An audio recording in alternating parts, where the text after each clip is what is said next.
to a special holiday episode of Or Something. This week we are going to be talking about some fun holiday-related origin stories or something. I'm Kristen, and this is Carla. Hi.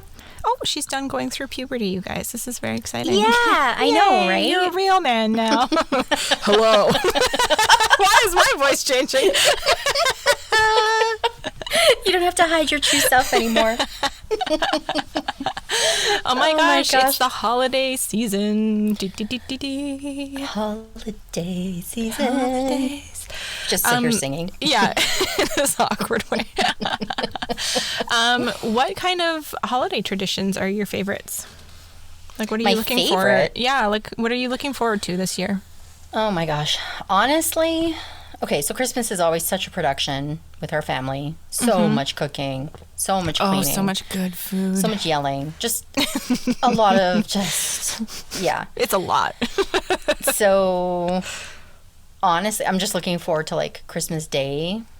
Because we open our presents, actually, Christmas Eve. We have our dinner Christmas Eve. Yeah, same with us. Yeah. But, so Christmas Day, I just love, like, zoning out, relaxing, just, that's all I look forward to. That is the best, actually. All the leftovers. Yeah. Right? Yeah, like it's all the great. Stress of the holidays is over then. Then Yes. it's just like the relaxation. You get to enjoy all your presents and Because whatever. I'm the worst gift giver in the world. I wish I was better, but You I just aren't. No, I really am. It's just a disaster. Like, I don't even know. So yeah, by that time I'm like, I don't care. I'm just gonna sit here and eat my leftovers. Leave me alone. If people don't like the presents, what am I gonna do? Exactly. Who cares? It's about spending time and all that stuff, that crap anyway. Sure. Yeah. Don't I love the holidays? I know, right? We did on my other podcast, we did, because it's all about self-care and stuff, and we did an episode for the holidays as well. And at the beginning of it, I was like starting out being like, yeah, it can be a magical time. But I was trying to like delicately say like it can be really terrible as well. And then Maddie just came out and was like, let's be honest, it's awful. I'm like, okay, good. We got that out there. It can be so hard. I mean, yeah, there's a lot of magical stuff, right? Like, I mentioned getting a pre-lit Christmas tree finally in a previous episode, and that went well, like putting it up. It still took 17,000 hours, but it wasn't, it's not like beautiful? a big jumble of, it is beautiful. You should put a picture on Instagram. I want to see it. No. Do it. Oh my gosh, speaking of like Christmas trees, so I've our Christmas tree like out in the living room dining area, and then I've got a little mini Christmas tree that I put up in my bedroom. Yeah. Just on my little like desk thing. And then I have these lights, and I got so excited because last year I bought an adapter to plug in that has like an on-off little button, so I can put it right by my bedside table, so I can turn on all the Christmas lights in the bedroom whenever I want. So I kind of use those lights instead of my night table lights. Yeah. And the other day, because Greg is back now, he was away for a while. And so I was like, I made this like nice, cozy little Christmas wonderland in there. And now that he's back, he was getting up really early for work. And I was awake, being stressed out about something, who knows, COVID probably. But I was awake really early. So I was like, oh, do you want me to turn the light on? Because I'm awake anyway, so you don't have to stumble around in the dark getting ready for work. And he's like, oh, yeah, turn the light on. So I turned the Christmas lights on. But it was so bright. It was like this blazing, like, it's Christmas in here. And he was like, what are you doing? Like, he had to like close his eyes. He's like, it's so bright in here. We need to tone it down. And I'm like, oh, whoops. I guess it is a lot. It's like blazing into your eyeballs the second you wake up. Oh my gosh. Because I was like, oh, it's going to be all cozy, like a little morning Christmas, like, oh, how nice. What did you do? Like, Christmas lights are always cozy. Like, how bright did you make it? No, it's just because it was so dark and it was like first thing in the morning and they all turn on at the same time. a lot. Oh my gosh. I love it. Oh my gosh. I feel like you just was overdid so it. funny. I can't imagine just a regular old, like, say, Christmas tree would be. No, well, it's a Christmas tree and like a string of lights. It's like around the room. It's not just, if it was just the tree, that would be different. Hey, it's great. And they're lights that will twinkle at different times. So sometimes when I turn it on, it doesn't always remember the setting that I left it on. Like normally I just leave it on the full. Yeah. So sometimes when I turn it on, it's like flashing really fast. And I'm like, oh my God. And it's always like, now I feel a little bit of like PTSD, like a little bit of stress before I flip the switch. See what it's gonna. I do it anyway. I refuse to not have Christmas lights up. I love it. The tree I have, I can choose either just warm, like white, like lights, or rainbow. And I have to say, as the built-in lights. Yeah. What do you mean? Like it comes with 2 different sets of lights on it? No, just the light itself. What? Turns different color. Oh, no way. Like it can be. Yeah, so the same lights, like they're, either rainbow or white.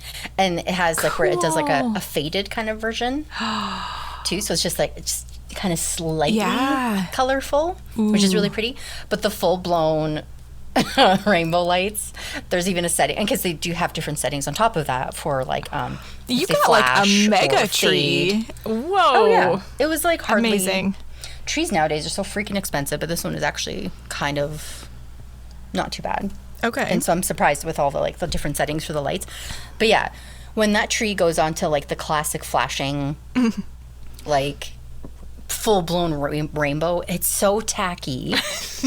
And I'm like, what is this tree doing? But it's really, really funny. Because it's just like, it's like you should have just like an 80s theme one year where it's just a classic like 80s tree. Yeah. It's almost like a nightclub or something. It's so weirdly inappropriate. I'm like, who would want this? It's so funny because our family never did the multicolored lights. We were very much a traditional, like, white lights, red or green, like the Christmas colors. That's all that we ever had. It wasn't really real if it wasn't like that.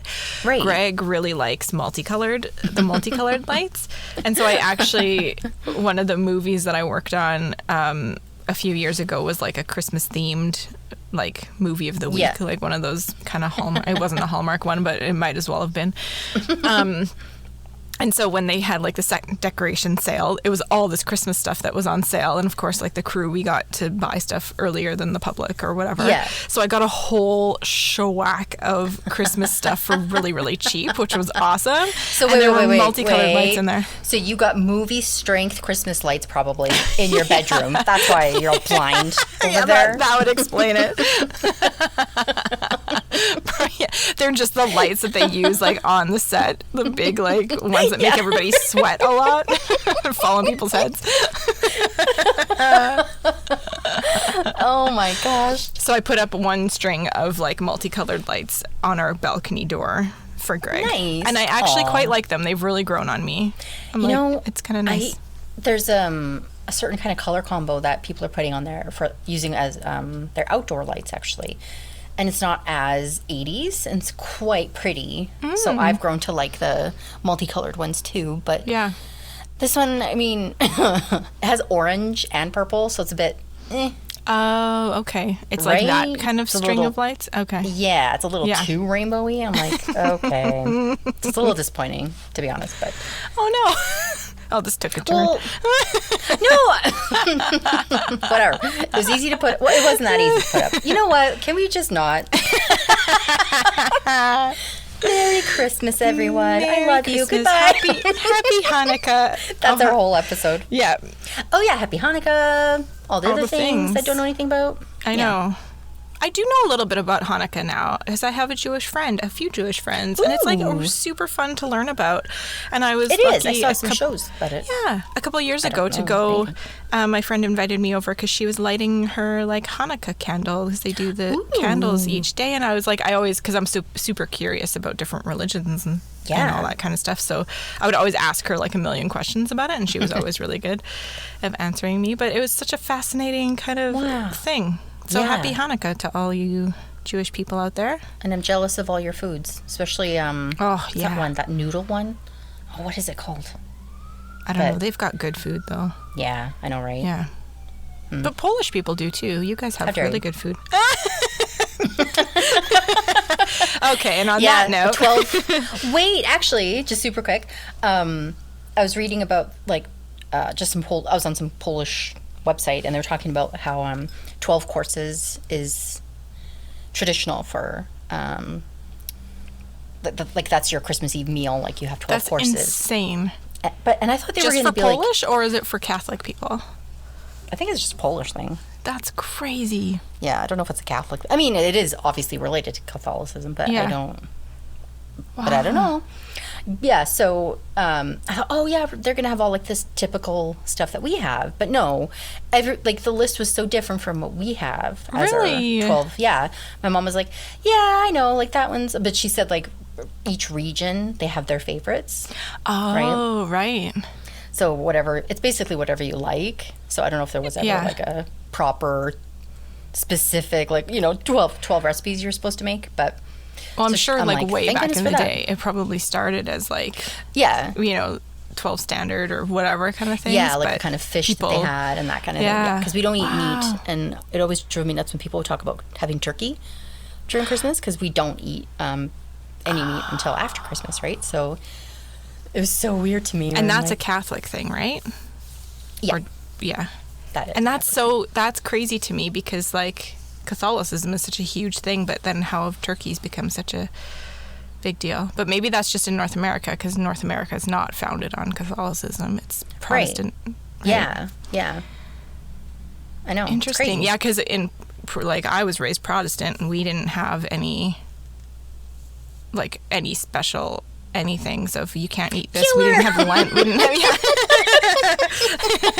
we had no rules. To any listeners who might ever hear this, Kristen and I always joke that I was like the Catholic and she was the Protestant. We're not really religious. Like, but we were raised that way, I guess. You're raised that way, yeah, and it's just, I don't know so why. We're natural enemies. I found it so funny. Yeah, because we were learning about it in university at the time, about the the Protestant Reformation. Oh yeah, and we learned that we would have been on opposite sides, and we would have had to kill each other. There's no other way out of it. And on that bright and cheery note, I'm not entirely sure that's true, but okay. I like where your brain went. I would have had to kill you. You should be This is thankful. all true. Don't you know that by now? Okay, who's first this week? Me. Woohoo! Guess what we're doing? What? A Christmas theme. Just a beg. Okay. What are we doing? Are we doing a Christmas trees? No. Okay. You get 2 more guesses, because I love guessing. Shortbread cookies. No. That's amazing, but no. I want some. 12-course Polish dinners.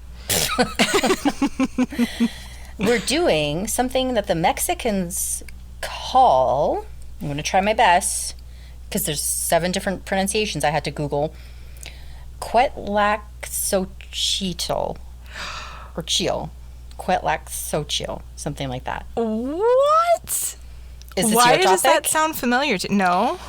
Okay. Maybe you're thinking of like Quetzalcoatl or whatever that is. Yeah, maybe. But we're doing poinsettia. Or poinsettia, as some people say. Oh my gosh. I say poinsettias. No. I say poinsettias too, and it really bothers me when people make such a point of saying poinsettia. Yeah. I'm like, no, I know it's spelled that way. Yeah, but no, I say poinsettia. So. It sounds awkward. It does, right? Yeah. So, cool. Are you excited? Yes. Where and why and how come? Right. Well, I gave a clue with the Mexican thing. Oh my gosh. No way. Yeah. So. Do they have poinsettias then in other places of the world, or is it just North America? Oh my God. Okay, I will shut up. You just tell me. Tell me everything. Also, I want to point out, look, okay, listeners, you can't see this. But hey, everybody, look at this. Hey, everybody, look at this. I'm drinking my coffee out of this old, very old reindeer she's showing mug. me. I can see her, like we're on a video call. And she's showing me, like, she's on the Price is Right now. Just like, check it out. And it's precarious. Like, I'm going to spill this all over my laptop. But your mom gave me this mug like a million years ago. It's got a reindeer on it. It's my Christmas mug. Yeah. Aww. Yeah. It's probably using lead paint or something, so I'm slowly dying. I have a Kleenex box has maybe one Christmas color on it. You get out of here. Stop trying to be like me. I didn't even think to be all festive. Oh, man. Okay. Listen, my words will be festive. Okay. After our Debbie Downer beginning. Yeah. I hate Christmas. Okay. So, poinsettias are a member of the okay, this is a tough one, but Euphorbiaceae family of plants. Okay. Or a lot of people just say euphorbia. Side note, I am growing a plant that I'm pretty sure is in the euphorbia family. It's called Madagascar Jewel. Ooh. And we got it as like a little kind of like, we got little tiny, I think maybe cutting or little saplings from some friend a long time ago. Okay. And we let the plant grow. It's all big and everything, fabulous. And I collected the seeds and I actually made little no way, little babies. Yeah. And I was like, okay, great. And it's very cactus-like and neat and very pretty plant. And apparently, so it is from Madagascar. I think it's possibly threatened. But most people who get it, it's because you give it to your friends. It's like one of those kind of plants. They don't sell it at garden centers, really, because it's like technically has a reputation of being like toxic or whatever. Oh, okay. But it's really not that bad. But yeah, so I was randomly Googling and somebody on Etsy was selling a little, what are they called? Not sapling. Like a little seedling? Yeah. Thing? Yeah. Yeah. For $130. Whoa, get your seedlings on Etsy. Right? Do it. Personally, I think it should stay as like a little give it to your friend kind of friendship plant. thing. Yeah, yeah. I don't believe it should be sold. I know what I'm getting for my birthday. No, I better. Hey, I'll send you the seeds. Damn it!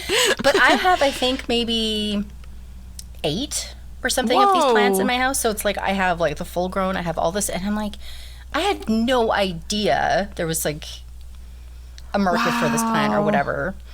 But I don't know. I wish it stayed in Madagascar and people didn't go.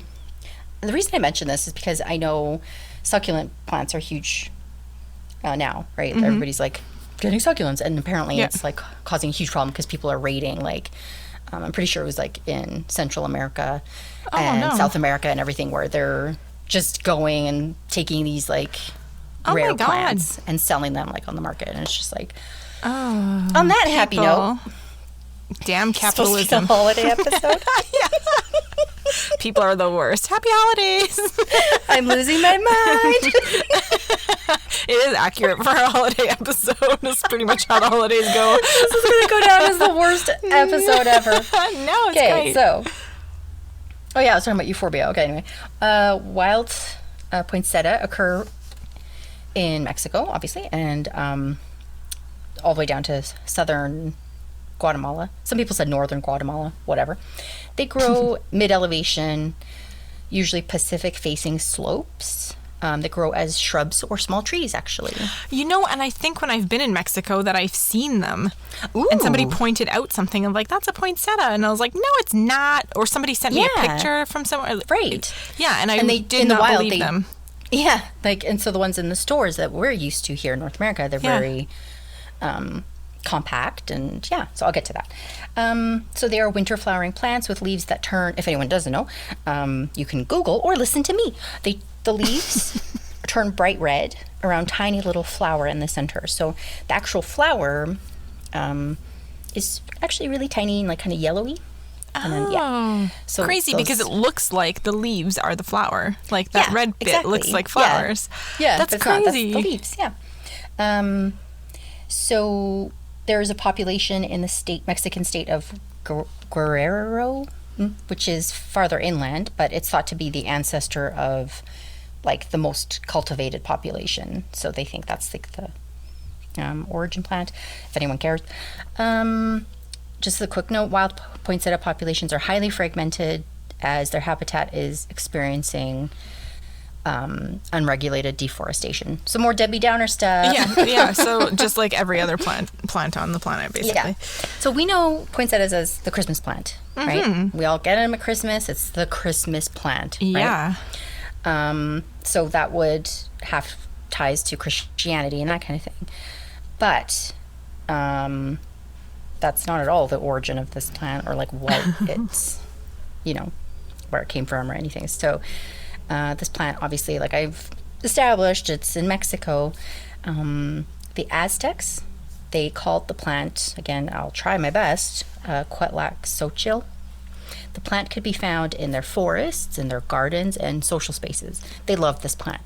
It was highly prized, but since it didn't grow well in like the high altitude capital of like modern day Mexico City, rulers had them imported.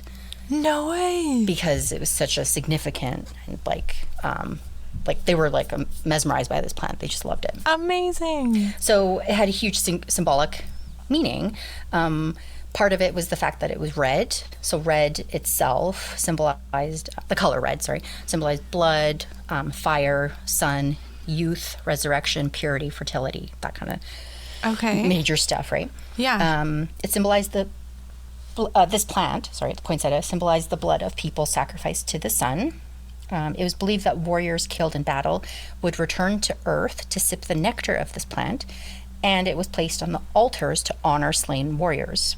No way. Yeah. The poinsettia. Right? Wow. So Quetzalcoatl, or Chitl, means flower of leather petals, or in ancient Nawa language. So I don't know if I'm saying that right. Nawa, they were basically like the earliest, I guess, indigenous people in like Central America, I think. Their term for it was the word they used meant flower that withers, which I think is pretty funny because if anyone knows poinsettia flowers, like the leaves just die, like, and they basically wither before your eyes, and you're like, okay. It's super depressing. The Nava people, they had a ritual where they would decorate altars for as I mentioned, to honor dead warriors, but it was also in honor of the goddess Tonantzin. And I'm not sure if that's the goddess of beauty that they mention at some point, but there's just ties to goddesses there too. Okay. Also, they talk about medicinal uses. One site said that the milky sap was used to treat fevers. Oh. But here I have to guess that it might be only for men.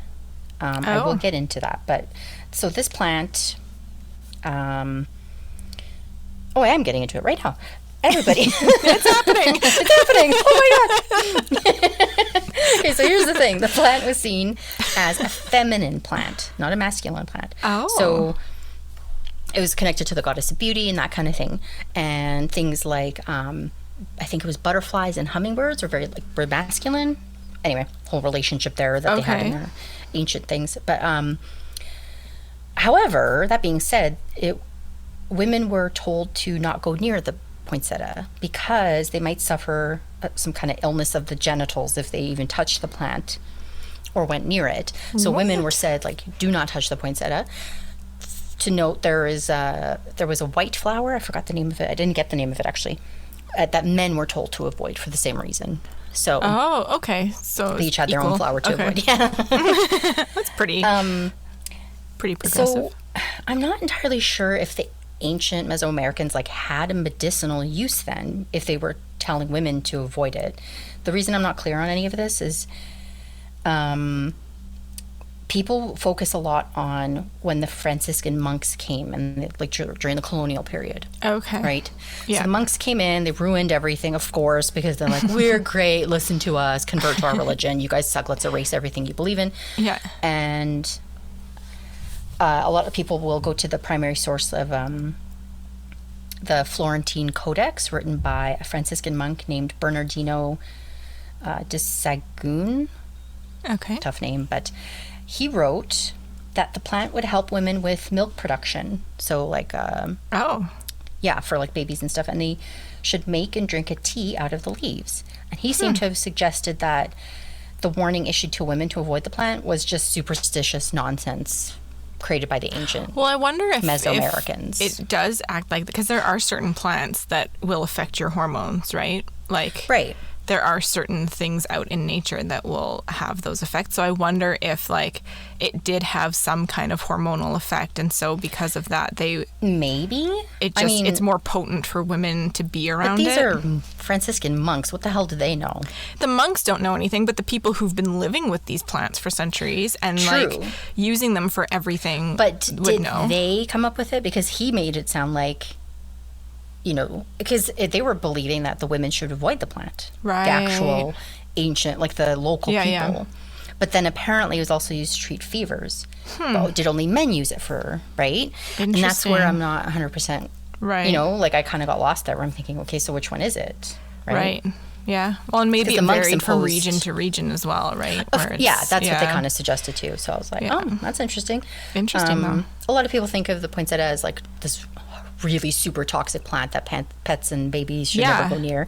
But apparently, the worst that can happen is like you just vomit a lot or Okay. have other symptoms like that. So it's not this like Not death quite sentence as- kind of thing, Okay. supposedly. So maybe they could make tea out of it, or maybe they, Mm-hmm. So I just thought it was interesting that women were told not to go near it at some point. And then it Yeah, just switched that's to super interesting. it'll help you with Yeah. Do the opposite. yeah. The other major use for it in Mexico or I guess Central America was for dye. They made red and purple dye out of it for no clothing way. and textiles. So back to our pigment episode. Yeah. So speaking of monks and my favorite, I hate when people go like just any colonial thing and they just destroy culture. I can't. Oh, it's brutal. I hate it so much because I'm like, no, I want to know about the like the original culture. Yeah, like It's these people why might did have you ruin it? information that can help you. Maybe like yeah. Right? It's just the brutal. war. Look, yeah. Anyway, so when the Spanish conquistadors came along, they wanted to erase all the evidence of the preceding pagan Aztec religion, but they loved the poinsettia, caught their eye. There are two legends that surround the adoption of the plant by the Franciscan monks. First, there's a story that goes that they used the plants to decorate nativity scenes around their churches and that kind of thing. That they like chapels, I guess. I don't know. And the legend goes that on Christmas Eve, the leaves suddenly turned red. It's good timing. Yeah, and I'm guessing they thought, "Ooh, what a miracle!" But really, they just noticed that the plant flowered in December, and they thought like the star-shaped leaves and the red color was just like symbolic enough for them, like sacrifice of Jesus and blah blah blah, and the star of Right. Bethlehem. Right, so they quickly adopted the flower as Christian. That's it. It's art. Okay. Yeah. And then another site article said that coincidentally at the same time there was another legend that popped up. And this is the story of Papita and the flowers of the Holy Night. So a young girl named Papita was going to the village chapel to check out the nativity scene, and she wanted to bring a gift for a little nativity baby Jesus, right? Okay. But she didn't have anything. She's like, oh no. Her cousin was like, don't worry, even the most humble gift will be appreciated. And she's like, all right, let's do this. So she gathered a bunch of weeds. She's like, here, Jesus, here's some weeds. He's like, thanks. And apparently the weeds miraculously turned into a bouquet of beautiful red flowers that the He locals just made it into knew something better instead of just accepting it as it is. Look, they turned into He returned it. shield or whatever. He's like, does this The come with a thing. gift receipt? So he wanted poinsettias. Leave him alone. It's baby G, all right? So from that point on, I guess, Spanish-speaking Mexicans called it Flor de Noche Buena, the flower of the Holy Night. So, Okay. yeah. Has a Okay, bunch of so different like names. with the Christian stuff coming in, they really like used it kind of as almost a symbol of the Christian stuff. Like it really took on that Christian and it was specifically, meaning. yeah. Interesting. So all the ancient fabulous stuff was just Didn't matter anymore. obliterated. Yeah. As per didn't matter. usual. It's all about the Christians, isn't it? Damn All right, it. so all right, now we're getting to Oh how my it gosh. became so huge. Yeah, what the hell, man? This Because is for the most part, it awesome. was just in Mexico. There were like these sporadic little villages. They were like, all right, I guess it's about Jesus now. So, specimens of the plant were received. Okay, this is like, I tried to focus on just the most basic factual that they have evidence for it, because there's a lot of stories out there. Okay. Specimens of the plant were received in the U.S. in 1828. And by 1829, it was on display at the Pennsylvania Horticultural Society flower show. Everyone attributes this movement of the plant from Mexico to the States to a man named Joel Roberts Poinsett. What? So, yeah, it just ends at the TT. Okay. He lived from 1779 to 1851. Is that why the plant is named? Is the plant named after him, or is that just a No. really crazy coincidence? It's a crazy No, I'm kidding. It's exactly why. You totally had me going. I was like, what? How come you're not more like freaked out by this? Oh, Of course God. it's named after him.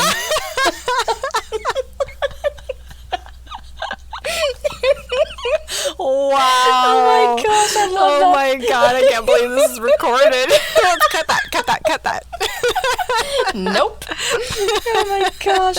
I'm gonna make it repeat. Oh my God. man, Yeah, I it's love the intro. That was awesome. Oh my gosh. So Joel Robert Poinsett was the first U.S. ambassador to Mexico. He was appointed in 1825, I believe. He was a major scientific scholar and a botanist. And there are various stories of how he actually came across poinsettias and how he introduced them into America. So the basic legend goes that in the winter of 1828, Poinsett took a diplomatic trip to Mexico. He visited the Tasco area where he wandered the beautiful countryside and became enchanted by the brilliant red leaves of an unfamiliar plant. Poinsett kept a greenhouse on his property in South Carolina and began shipping the blooms back to his home. There, he studied and carefully cultivated the plants. Unfortunately, there's no actual evidence that South Carolina had anything to do with anything. That's not really where the plant journeyed.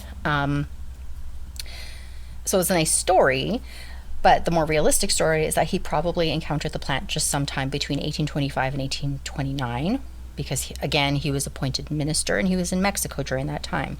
Okay. And it is known that he believed that exchanging plants and seeds with his friends helped promote stronger ties with the U.S. and Mexico. Okay. He was a part of various societies. He had different kind of connections.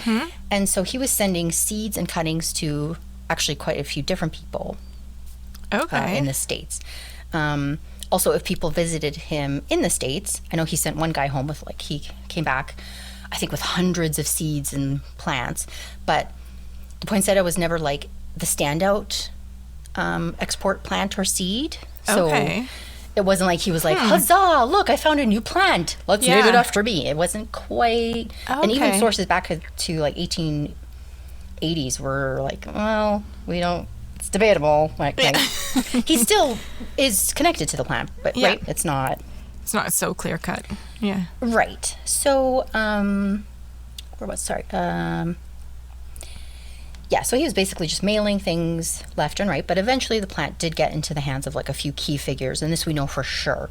So we know that a Robert Buist, a Scottish nurseryman in Philadelphia, took the plant to his friend in Scotland. From there, it found its way to German botanist Carl Willendorf, I don't know, who named it Euphorbia pulcherrima in 1834. So I think it was officially kind of classified by that point. Okay. One article mentioned that the plant was named after Poinsettia in 1836 as a way to honor his scientific passion, but not necessarily because he discovered the plant. Okay, so just kind of as a representative of he bridged the gap between the two countries or the two areas, and he was such an influential force generally. And they're hey, this plant doesn't have a name yet, let's give it to that one. Right. Yeah. Okay. So kind of to honor him. Other people had different stories. I was listening to, I don't know if it was Spanish or proper Spanish or Mexican production, video. about the history of the poinsettia, but some people had totally different stories of how the plant came to Europe. So not necessarily via Scotland and Germany, but one story said that there was like this Czech botanist who had been appointed to like design the gardens by a Mexican president, and that he brought the plant over to Europe. So it was like this whole other story, and I'm like, what? Whoa. Yeah, so I don't know what's going on. Well, I would imagine that, like, if it was discovered, I'm sure it was floating around somewhere. Yeah. Like, it just took the botanist to actually, like, pay attention to it and be like, okay, we're going to officially classify this and name it. And it is pretty clear that the American market, though, is what catapulted it to Christmas status, because they're the ones who kind of, like, really clung to the fact that it was, like, a Christian symbol at the time. Yeah. So, just a total random side note. Apparently, Mexicans still don't care for this poinsettia guy, because he apparently, they thought at the time that he got a patent or something to, like, lay claim to this flower, that they couldn't grow it for their own benefit. Right? Oh. Kind of like stopping them from taking advantage of the popularity of this plant. And so there's no truth to that, because there weren't patents for plants at the time. Yeah. But it says apparently the term poinsettismo is still in use today in Mexico to express arrogance or high-handedness. No. Because apparently, like, politically and everything, he was just a busybody and, like, just... That's hilarious. I'm like, love okay. that poinsettismo. I know, right? Oh my gosh, that is my new favorite word. And, I love love if it. he was strutting around, like, claiming, like, ooh, like, if people let this legend go that he discovered the plant, I'm like, really? That's probably not at all what happened, right? No. So, but it could be what like in Mexico, like, that could be the rhetoric that surrounded it, right? Surrounded the whole thing of, suddenly it's popular, and the people who weren't making money from it had to like blame somebody, right? Yeah. Yeah. As soon as the plant hit the ground in the States, people went nuts for it. So the Christmas connection was pushed on the public at the time. A notable figure in the modern history of poinsettias is a guy named Paul. Another hard name for me, Ecke. So Ecke, he's German. I don't know how to pronounce that, but who developed the first poinsettia plants that could be grown indoors in grow pots. German Ecke and his family settled in California in 1900. They found some land and they started like an orchard, and they grew various flowers, but they, by 1909, they eventually settled on just growing poinsettias. Whoa. They're like, let's do this. His son eventually took over, and he moved their ranch. They call it a ranch, a little bit, I think, more south, possibly. And it still exists, and they still serve more than half of the worldwide market for poinsettias, possibly even up to 70%. Whoa. That's a crazy amount. Because, like, honestly, here, I mean, I don't know what it's like around the rest of the world, but here in North America, it's like they're everywhere. Like, they start popping up in the stores. Like, tons of them in, October, back in October. Yeah. Maybe beginning of November. Claimed, I'll get to Europe at the very end, but one site claimed that Europe actually has also gone crazy for it, that they supposedly account for 2/3 of the market. Whoa, and really? America is the other third, and I'm like, what about Canada? Well, because they made it sound like the United States. Yeah. I'm like, we don't rate? Like, of course we buy a lot. Like, I think they meant to say North America. America, yeah. Yeah. So a little bit about the plant, just quickly, because the early plant was very fragile. So the bloom only lasted about a week to 10 days. Okay. And people would complain about them dying right away. Like, they were like, what? Yeah. What is this? Like, they get these plants shipped to them, and then they die, and they're like, this sucks. But every year, they'd come back and be like, I want a poinsettia. It was continued all the way to the 1950s, where they stubbornly kept buying them and kept complaining. What they found out, though, is that with poinsettias, it's actually night length and not daytime length, that matters in controlling when it blooms. And I'm assuming they mean when the leaves are red, I'm guessing. Yeah. So I didn't really look into, like, the whole stages of poinsettia. I don't know if it has to be like the flower has to be blooming for the leaves to be red or what. But anyway, they, like floriculture people, realized like they were able to control the flowering of the plant, and they were able to make it happen at Christmas specifically. They also made general discoveries about grafting and diseases and plant pruning. So what they do is they actually do like pretty aggressive pinching or pruning of like one little, I think, shoot, which increases the branches. And they use growth regulators to reduce stem elongation. So what happens is we have this compact, full, bushy little plant now in a pot. So that's the poinsettia we know today. So yeah, it actually took a lot of work and a lot of scientific innovation to get to that point, right? Whoa. So, but like that, isn't that such a testament though to like the popularity of it, that they would go to this trouble? I mean, I know it created even more popularity because people were able to have it, but it's like they don't do that with every other plant. Like there are all kinds of plants I could think, oh, I'd love a little teeny tiny like Japanese maple, but like in a plant form, or whatever, right? And they don't do it with those plants. Yeah, it's crazy. Exactly. I know, right? Wow. So about your poinsettias were popular in Europe, but they have to be grown in heated greenhouses. So it was an expensive luxury back like in the beginning. Oh, okay.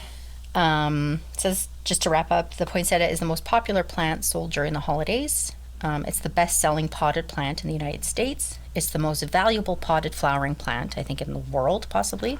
Whoa. But then I was thinking about that. I'm like, whoa, how could that be the case? And then I'm like, there aren't that many potted flowering plants that we go for. There's calancho, roses, hydrangeas. Mm-hmm. But I don't think there's anything that's like as popular. Like none of those plants have a holiday associated with them. Right. Exactly. Right. Yeah. And so it's that demand, And they're not that easy to grow. Not everyone can grow them. Right? Yeah, you have to grow them in they come from a warm climate. Right. Yeah. Wow. And then you have to do all the prep and everything. The pinching. Yeah. Within a 6-week period leading up to Christmas, there are over 70 million poinsettias sold and nearly $250 million in poinsettia sales accounted for. So that's it. That's the poinsettia. Holy cow, that was awesome. Right? I never would have thought. That is so cool. I never would have thought. I thought it was just kind of like, I don't know. I've never been a fan of them visually. I have one on my desk. Like I like them for Christmas, but there's something there's something striking about them, but also something like, maybe because we've always seen them so much. I don't know. Yeah. But and I couldn't figure out what it was, but now that I know it's like rich, like, it actually makes me want to go buy one. Right? I really I appreciate it so much more. It's just kind of like, that's so cool. I love that connection. I know.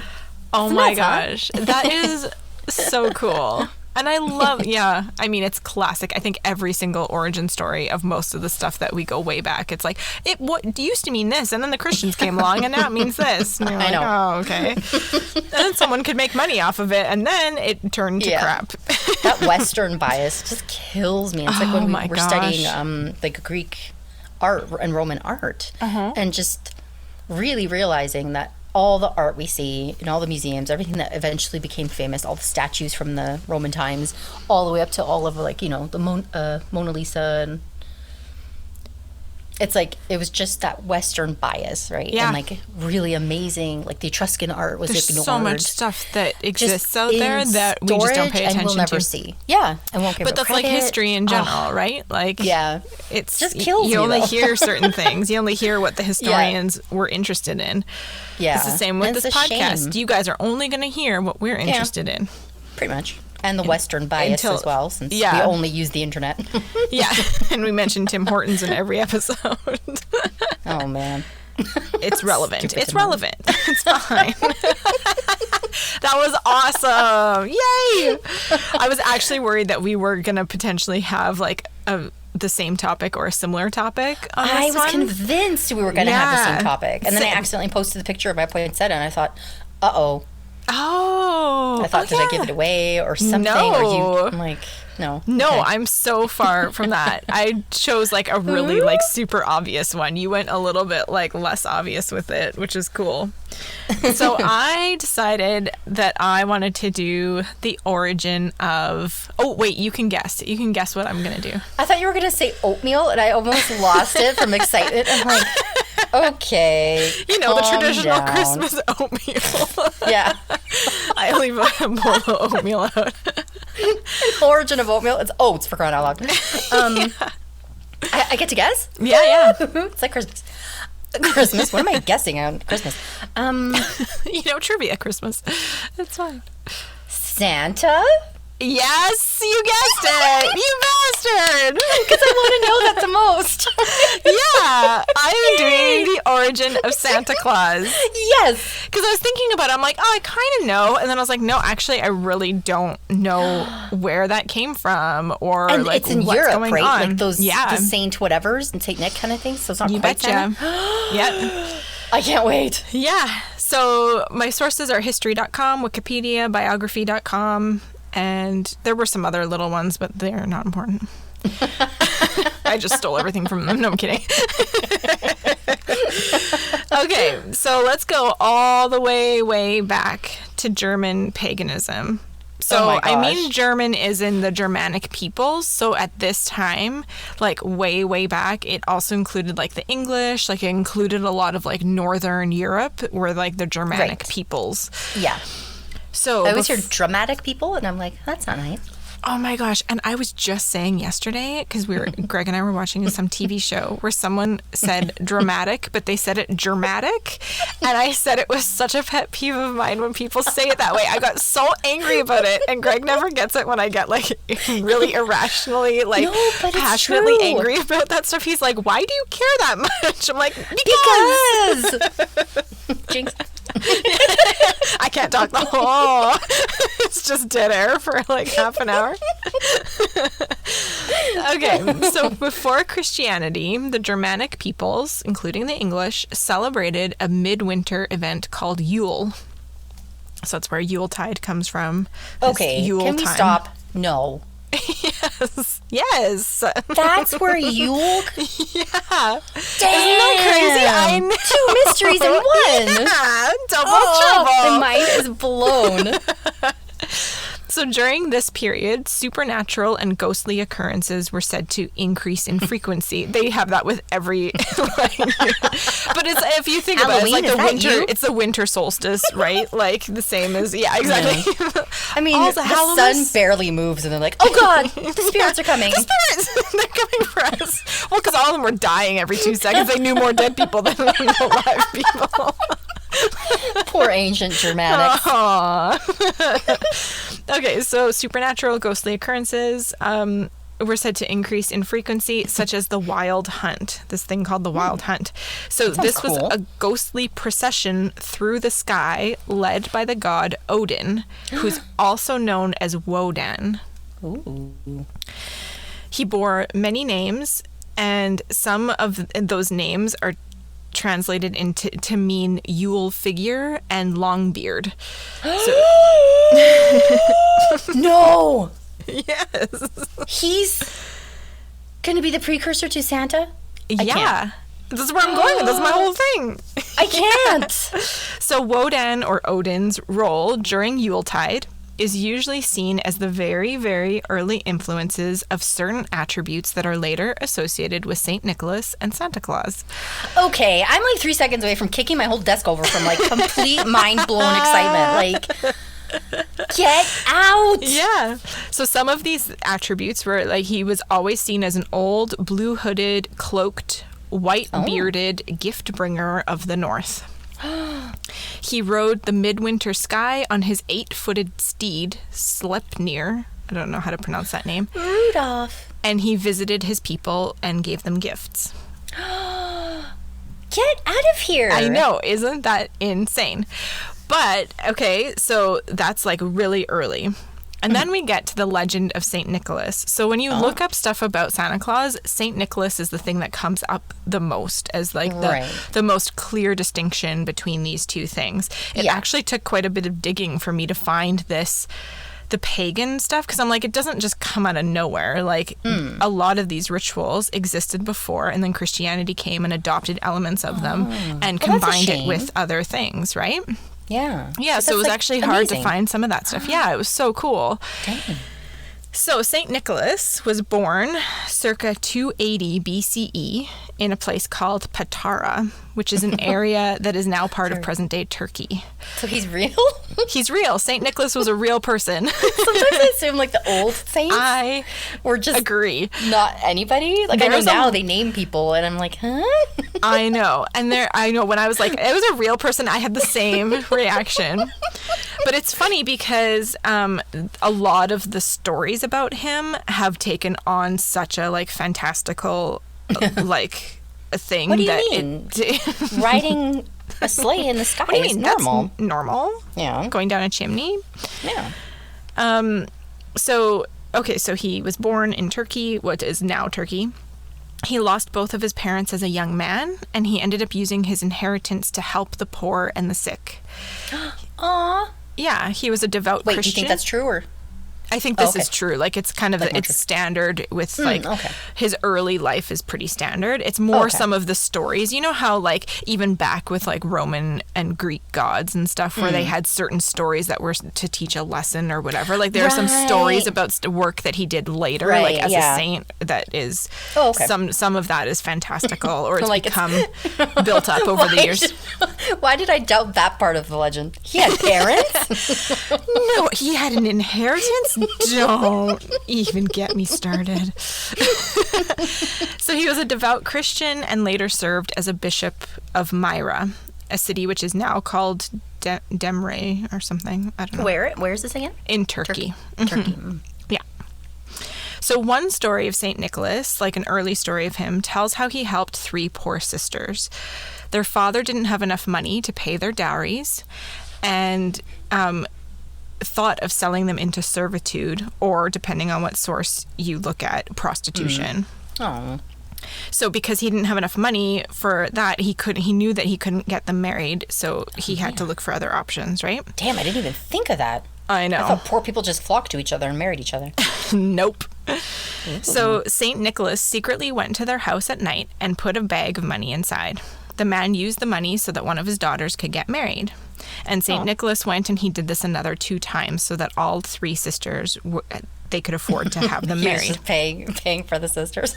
Yeah. Turns out he was a polygamist and he had 3 wives. No, I'm kidding. That's not true. Christmas is ruined. Yeah, no. Santa, say it ain't so. On the 3rd time, the man, the father, saw St. Nicholas and he thanked him for his kindness. So he, like, caught him in the house or whatever. So I don't know why his first reaction is to thank him and not, like, try to hit him over the head, but whatever. Okay. So each their own. Yeah, he's just helping himself. Yeah. He's a slut. It's like, thanks. He's called him Santa already. Yeah. There's another story about how he saved 3 men who were falsely imprisoned and sentenced to death. Like, he helped to free them. Oh. So basically, he's going around and helping all these people. And a lot of it was, when he helped the poor people, it was by giving them money. And so he was seen as, like, a big gift giver. Like, it was, yeah. Interesting. So it's believed that St. Nicholas died on December 6th in the year 343. Over the years, crazy, hey? Over the years, stories of his miracles and work for the poor spread to other parts of the world. He became known as the protector of children and sailors. At first, that's the only thing that I was like, sailors, all of a sudden, like, what the hell? But there is a story where apparently he stopped a violent storm and saved a bunch of doomed sailors. So now they have him stopping violent storms. That's what I'm saying with some of these crazy stories. No, I want to believe it. Yeah, and he became associated with gift giving. So today he's considered the patron saint of sailors, children, wolves, and pawnbrokers. I was like, what the fuck? Pawnbrokers. And he's also the patron saint of Amsterdam and Moscow, the cities Amsterdam and Moscow. So he's like a big guy in Europe. And all the pawnbrokers are going crazy for him. Oh my gosh, I love it. I had to include that because I was like, where is this coming from and how? So he was like a super popular saint in Europe. Then the Reformation happened. The Protestant Reformation happened in the 1500s. So it was the movement that led to the creation of Protestantism, which turned away from the practice of honoring saints because the saints were largely associated with Catholicism. Your people ruined Christmas? You betcha. But just wait. My Dutch people, we have your back. Nice. So despite Holland becoming largely Protestant, the Dutch continued to celebrate the feast day of St. Nicholas on December the 6th. And this is, like, I grew up knowing, like, Sinterklaas Day is December 5th now. So it's like the eve of St. Nicholas same Day. In Poland is December 5th, Yeah. It was common practice for children to put out their shoes the night before. And in the morning, they would discover the gifts that St. Nicholas had left there for them. So quite often we would get, because we would do it too when we were really little, and my sister actually did it with her kids too, where that you put your shoe out on that night or whatever, and we would get like a little orange. We'd get paper noten, which are the best little round hard like little mini cookies, like little mini gingerbread kind of cookies. Why haven't I tried these before? Quite often you only eat at Christmas time. Like, it's weird to eat them How at long other have we times. known each other? I know. I'm sure that you've tried them. I bet you've tried them. Yes. Never. Nuh-uh. Okay, well, they're really good. Go to the Dutch store and get paper noten. Betray. You betrayed me. We'd often get like a chocolate letter, like a letter, the first letter of our name. Like I'd get a chocolate K. I tried starting that with Flynn, my nephew, but he wasn't having it. Damn I'm it. like, you guys suck. Yeah, stupid little kid. Chocolate letters? That's the best. Yeah. Okay, so in Holland, he became known by the nickname Sinterklaas, which is literally like Sint is like saint, and Klaas from like shortened Nicholas. Oh. He was depicted as tall with a white beard, wore red clerical robes. And he arrived every December 6th on a boat to leave gifts or lumps of coal at children's homes. So at that time, it was also the thing of that he came from Spain, and he took a boat and came and arrived at Holland. And that was largely because at that time, like, Holland was like the hub for a lot of the Dutch East India or whatever company where they were shipping stuff. Like, they were a huge shipping. Wow. Like, they were a super powerful nation at that time. Little detail that he comes from Spain. That's so cute. And later, when I talk about his little assistant, we'll get into that a little bit too. Okay. So Dutch immigrants were the ones that brought Sinterklaas to America in the 1700s. Yeah, you're welcome. Thank you. They went to New Amsterdam because that's what New York used to be called, New Amsterdam, because there were so many Dutch immigrants there. Oh, really? Mm-hmm. Why didn't I know that? I should know that. I know. Get with it. Jeez. In 1773 and 1774, a New York newspaper reported that groups of Dutch families had gathered to honor the anniversary of the death of St. Nicholas. The name Santa Claus eventually evolved from Sinterklaas. In 1809, this guy named Washington Irving helped to popularize Sinterklaas stories when he referred to St. Nicholas as the patron saint of New York in his satirical book called The History of New York. So this book was a parody of the Dutch culture in New York. So at the time, I was kind of started going down. Such a-holes. I know. I started kind of going down like a little bit of a rabbit hole of like going into the whole history of like why there was a parody about Dutch culture. Yeah. And I guess like I didn't look into too many details because it was just so much. But there was some backlash against the Dutch culture because at that time of the year too, like their parties for Sinterklaas parties were getting like out of control, crazy, like, and all these like Puritan people who lived there were like, oh, this won't do, this just won't do kind of thing. So they were starting to put stuff out in. It's just any group. Whenever there's any group that's like, oh, you're getting too big for your britches, let's like take it down a notch kind of thing. So, in this book, St. Nicholas was portrayed as a portly Dutch sailor with a pipe and a green winter coat who flew the skies in a wagon, dropping gifts down chimneys. Okay. So this is the start of the evolution from Sinterklaas into Santa Claus. From this, like, satirical... Yeah. Yeah. Oh. In 1822...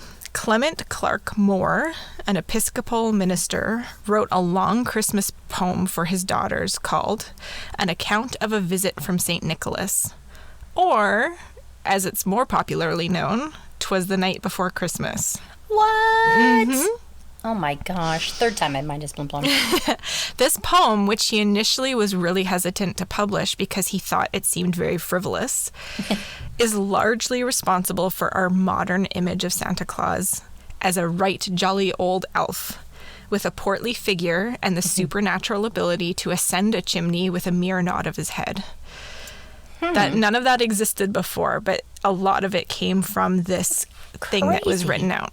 Yeah. So some of his imagery was borrowed from other sources, like, for example, how he would fly on a sled pulled by reindeer. So this stuff was pulled from other things, but this is one, like, so people were already coming up with some of these ideas, like they were floating around, but this poem is credited, with bringing it all together, creating Santa Claus as a new and immediately popular American icon. Like, it caught on immediately. Like, as soon as he published this, it was like wildfire spread. Yeah. Wow. Isn't that crazy? Like, That's, yeah. Yeah, it kind of blew my mind a bit, too. Oh my gosh. In 1881, so that was in 1822, or somewhere around there. I saw varying dates on that. So in the 1820s, Maybe early when 1820s. someone was making muffin tins. Yeah, but we'll never know. Call back. In 1881, Thomas Nast was a political cartoonist. He drew on the poem to create the first... Conan just talked about him on... yeah? Yeah, I think John Lithgow maybe mentioned him in his, like, book. He was a guest on Conan. Okay, sorry, I'm just excited. I've heard that name. Yeah, he was... he created the first likeness that matches our modern image of Santa Claus. What? Yeah, his cartoon appeared in Harper's Weekly and showed Santa as a rotund, cheerful man with a full white beard and a sack full of toys. It is Thomas Nast who gave Santa his bright red suit trimmed with white fur. He's also the first one to suggest that Santa lived in the North Pole and gave him elves and his wife, Mrs. Claus. So basically, like, all of that, like, that's how our modern Santa developed. Oh my gosh. Just three random Isn't that dudes. crazy? I mean, Yeah. I think that it was naturally, like, happening anyway, but they, Yeah. like, solidified it in, Oh my like, no, gosh. this is what he looks like. Let's give you a visual to go along Yeah. with this idea of Santa Claus, right? So that's, like, the very general Yeah. history. I mean, you could delve into every single aspect of it, That's but, like, nuts. that's where Santa Claus came from. Oh my gosh. So now I'm going to talk about Santa Claus and his helpers. Oh. Because in a lot of these stories, Santa has a helper that joins him. We don't really have that. I guess elves kind of, like, in the North American culture, elves would kind of be seen as his helpers, but they don't join him on, like, going and delivering the toys. But in a lot of European countries, he has a helper that joins him to actually deliver the toys, and quite often that helper is actually a really scary and negative force and is the one that will punish the bad children. Oh my gosh. When did that start? Well, I'm going to tell you. So the wild hunt of Odin that I talked about at the beginning is likely an early source or reason for the appearance of helpers. So Odin was always accompanied by 2 black ravens, and they would listen at the chimneys of the homes they visited to tell Odin about the good and bad behavior of the mortals below. Oh. Isn't that crazy? So these helpers, they're thought that they were, they became, like, more of their own characters as a way to act as foils to the benevolent gift giver that is Santa Claus, or whatever he ends up being called in all of those cultures. Right. So, for example, Svartapete is the helper for Sinterklaas in Holland, and his name literally translates to Black Peter, because he's like this little black guy that goes around. God. We're so racist. It's awful. Not us, but like just humanity. But I think like you can see where it comes from. A lot of it is, so people debate why a lot of these figures are black skinned or have like black, like in Germany, or some of the German like connected countries, they have that Krampus, or I think that's his name, as the thing, and it's like this dark being that kind of goes along with the Santa Claus there.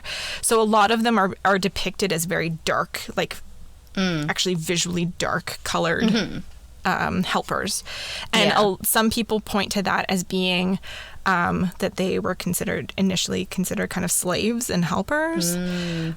Some people say no, that's not it. Some people point to it as that the saint, like the initial saints, had defeated demons, and that they had that demon with them, like their part of their penance was to work for them in a way.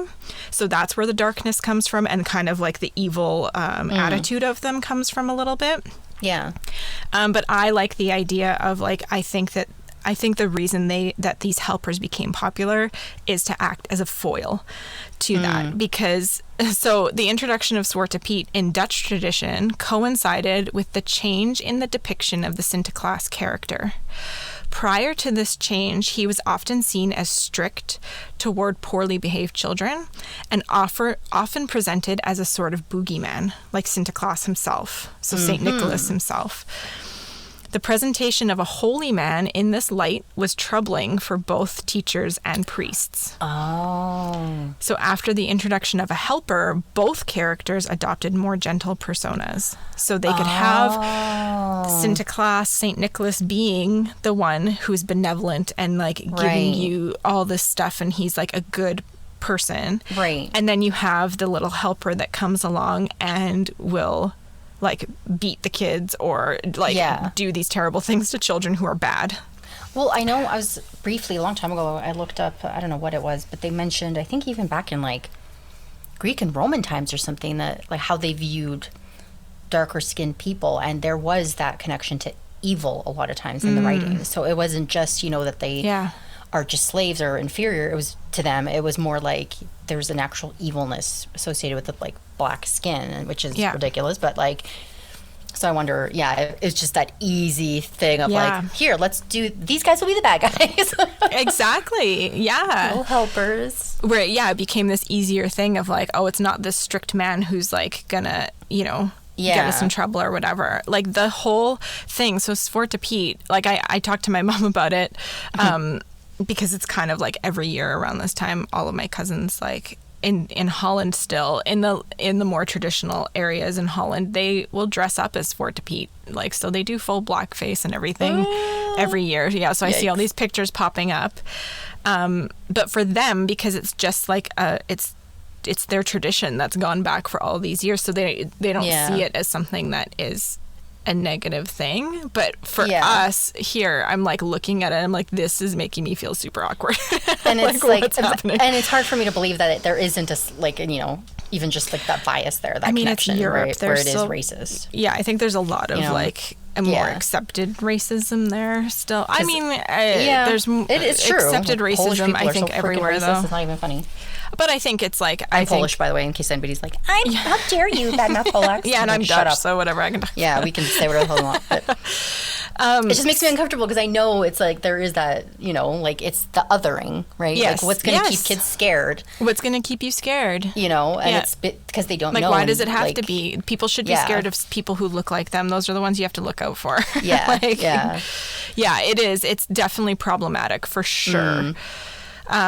But you can see how it came about. Like, I can see for sure. all of those things where... And it's a shame that there is the Raven as I know. You know, it's such I'm like, a why can't kind it of be an interesting- animal thing? Like, almost, right? Like, that's, Yeah. I Right away, it'd have connected to with, be yeah. I connected with that a lot more, where I was like, Yeah. oh my gosh. Cause And that's that way would more be, otherworldly. and ominous to me, where I'm like, oh my Right? gosh, because they can hear, like, you they know. can see. Yeah. Yeah. Oh. So, in Holland, like, the tradition of what children were taught was that the very poorly behaved children on Sinterklaas, if you had been really bad, you would be put into that Zwarte Piet would come for you and put you into a burlap sack and take you to Spain, where you will be forced to assist Sinterklaas in his workshop for an entire season or longer. Isn't that I terrifying? never heard that part. Yeah.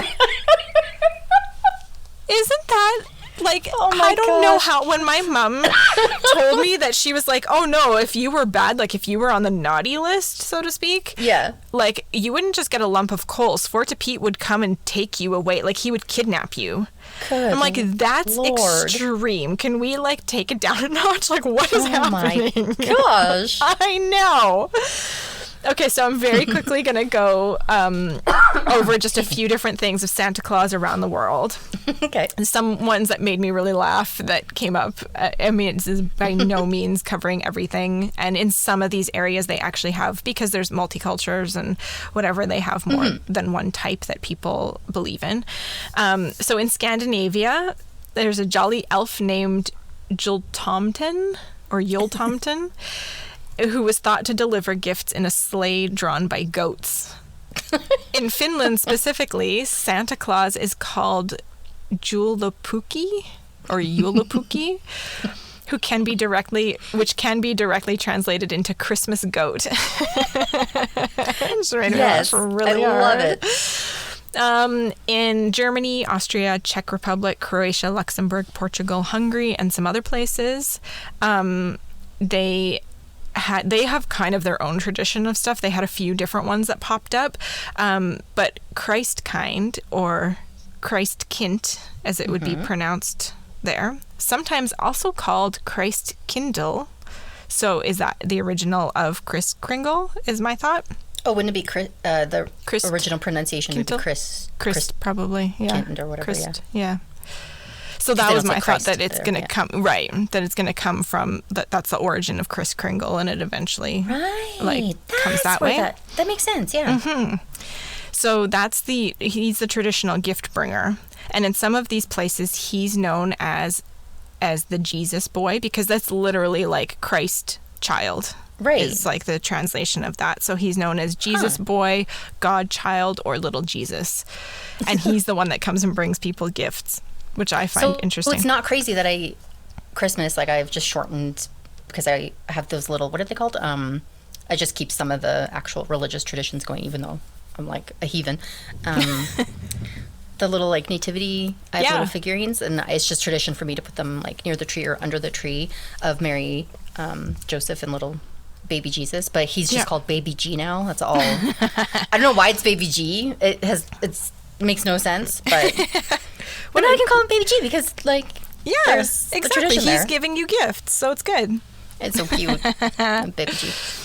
In England, they have Father Christmas, and dates back to the 16th century. Oh my gosh, that's so British. I never even thought of that. Isn't it, though? I know. Father Christmas. Father Christmas. Sir. Who dates back to the 16th century, during the reign of Henry VIII.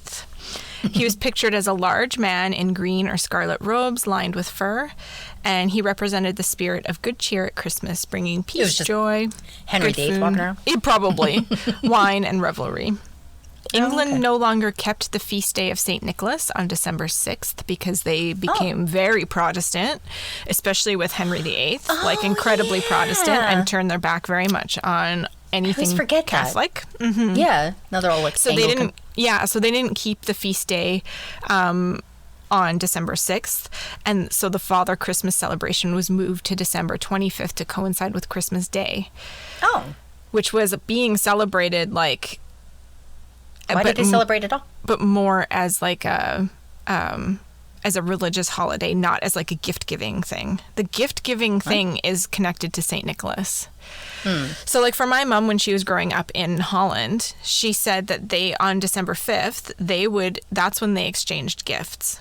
And it's still like that today. Yeah. So that would be like their gift giving. All of those festivities happened at that time. And on actual Christmas Day, it was, she didn't actually like Christmas when she was a kid. She loved Santa Claus, but she didn't like Christmas. They're two separate things. Two separate things. On Christmas Day, it was just about religion. They went to church like 3 times on Christmas Day. Yeah. It was like all about the religious Have you ever had to aspect. be dragged to midnight mass like I was as a kid? Holy cannolis. That thing would last forever. Wait, was midnight mass the long one? I think it might have been where... Well, there was one mass where it was like 17,000 hours long, and you're like... Just kill me now. Yeah, right? But it was very much like, you know how people complain now that if it's a religious holiday, like if you're celebrating it as a religious person, the commercialization has ruined everything. No. It started out as 2 separate things. The gift giving was a separate thing. Join together in the States? Like here in North America? Is that a British thing? I don't know. It might be. But because it did start on December 6th when the Dutch immigrants brought it over. But I do think I kind of saw a little bit about it, but I didn't go down that come along where road. They were like, no, we do it this way, right? Like, yeah. I'm assuming. Yeah. And I do think, like, I think a lot of it was that they didn't want to celebrate, like, the Saint Nicholas, like the saint stuff. Like, they didn't want to celebrate something that was a Catholic thing, but they liked the idea of giving gifts. And they're like, hey, we've got a holiday happening here. But then Christmas is a Catholic thing, isn't it? Like, it's a Christian thing. But Protestants, yeah. But so why were they celebrating Christmas? Because North America is Protestant. They're still Christian. They still celebrate Christmas. Oh, they do? Yeah. I'm a Protestant. I celebrate Christmas. I'm not a Protestant anymore. They're Christian. Protestantism is still Christianity. I'm losing my mind. Haha, that's going to go in the beginning loop with my poinsettia thing. No, but why? Who were the ones who didn't want to celebrate a saint? Protestants. Because Protestants don't have saints. We don't have saints. You Catholics are the ones that created saints, and you revere them like they're some kind of friggin' saint. Can we just look? Okay, so in France they have Père Noël, and he fills little shoes, and he has an assistant called Père Foutard. I don't know what he does, but So cute. I was going to look him up and then I didn't. In Italy, this is one that's quite different. In Italy, there is a woman named La Befana, who is a kindly witch who rides a broomstick down the chimneys of Italian homes to deliver toys into the stockings of lucky children. Oh. Isn't that crazy? I'm like, yeah, Italy. Do something different for once, damn it. In Switzerland, they have, in the French-speaking area, they have Père Noël. But in the Swiss-German region, they have Sammy Klaus. And he has a sinister assistant named Schmutzli. And Schmutzli carries a twig broom to spank the naughty children as they go about giving gifts. I just loved his name, and I loved that idea. That is epic. I'm going to go chase my nephew with a little straw broom now. Yeah, Schmutzli. Be like, Schmutzli's you gonna better get be good or Schmutzli's going to come for you. Yeah. And that's I love it. That's the origin of Santa Claus. Okay. Well, that blew my mind. Of course, I went the dry botany route again. No, I love it. I'm like, I'm going to tell everybody where poinsettias came from. I'm going to go buy like 7 million of them and try to grow them back into a real tree and be disappointed when it dies right away. Oh my gosh. Yeah. Yay! What? That was awesome. I'm going to like seriously just start celebrating Odin and his raven thing because that's so cool. I think that's what we should start doing is just bring back like the OG reason for it all. That there's some guy up in the sky with an 8-footed something that flies him around and he's got 2 ravens that are listening to everything. So you better watch out. I mean, that would make me behave better than Santa Claus. Oh my It's gonna be great. I always forget that Santa's like supposed to keep like, you know, kids in check. Like that's always the threat. And I'm like, oh yeah. Yeah, my friend Maddie, who I do the other podcast with, she has 2 young kids, and they don't have, like, they're not bringing Santa Claus into the holidays at all. She said, we are not even teaching the kids about Santa Claus, because she really hates the idea that her girls would be judged by some, like, old white man if he thinks they're doing something, like, good or bad kind of thing. That's going to be tough at school. They're going to talk about it, and they're going to be like, why doesn't Santa visit me? Yeah. Right? Yeah. I know. Maybe my she nephew, needs to I can't tell if replace it with something different that's magical. We don't have Santa, but we have this thing that we get, maybe. you know. I don't know. I know. I think it should be a magical time. Like, I believed in Santa for way too long because my parents just made it such a magical thing that they were so convincing. It was such a performance every year that I was convinced there was no possible human way that the presents got under the tree. Like, yeah. Because my parents didn't leave the table. And I never even, because I would pass the tree. Yeah, because that was your tradition. And I didn't see the gifts. Santa brought all the gifts, right? Yes, yeah. While you guys were eating your dinner on Christmas. Yeah. And they just magically appeared. I'm telling you, I don't know how my parents just did it. They just magically did, and it's not magical, obviously. They snuck out at some point.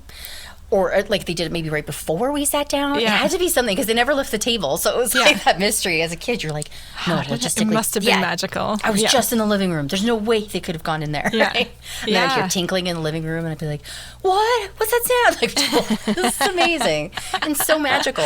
Yeah. And now my nephew, I'm, like, worried, because this year might be the year that he doesn't believe. But we tried to create the magic for him, too. Like, I once... sprinkled like fake snow in the basement. We have a fireplace down here because we do a little Christmas Eve thing for him, and then he does Christmas morning. So Santa visits him twice. Oh my gosh! Aww. So we've like doubled down apparently, and just we're gonna screw him up forever. No, it's good. I'll be like, Santa doesn't exist. Yeah, he's extra but Odin devastated. Does. Yeah. Be scared of ravens. That's the lesson we've learned. Everybody, if you celebrate or not, have a wonderful break and holiday and all the religious good stuff, and all the food and all the Yeah. get-togethers and gatherings and all the poinsettia plants that we're going to buy now. And I'm just going to do a really quick thing. One of the traditions we have at Christmas Eve dinner is to kind of give wishes to people. And, like, so we each take turns. And I want to do a little gratitude thing. I'm so thankful this year for this podcast. It's so much fun. And I just like talking to you, my friend. And it's just the coolest. It's so fun. I've learned so much. Yay! And I think I'm so lucky to be able to do this, and because the world is going to hell slowly, but hey, you can always find some joy in it. That's mine too. I love this podcast because we get to learn something new every week. Every day, I was going to say, whoa. Every week. Somebody help me. She's I like learning. But, I have to record every day. Yeah. Then we get to learn something, and then I get to talk to my best friend, and we like get to laugh and joke and reminisce and share all these exciting things that we're learning about. It's super cool. It's so cool. And we hope that you guys are enjoying all of this. And as always, you can follow us on Instagram and leave a comment about some of your holiday traditions, or if any of this is blowing your mind as much as it is ours, or if you knew this already, like, let us know. Just leave a comment, send us a DM. Our name on Instagram is @podcast.or.something. And we will talk to you next week with when we come to you with our special New Year's episode. What's it gonna be? New Year's. Okay, bye. Happy holidays. Bye. Happy Christmas.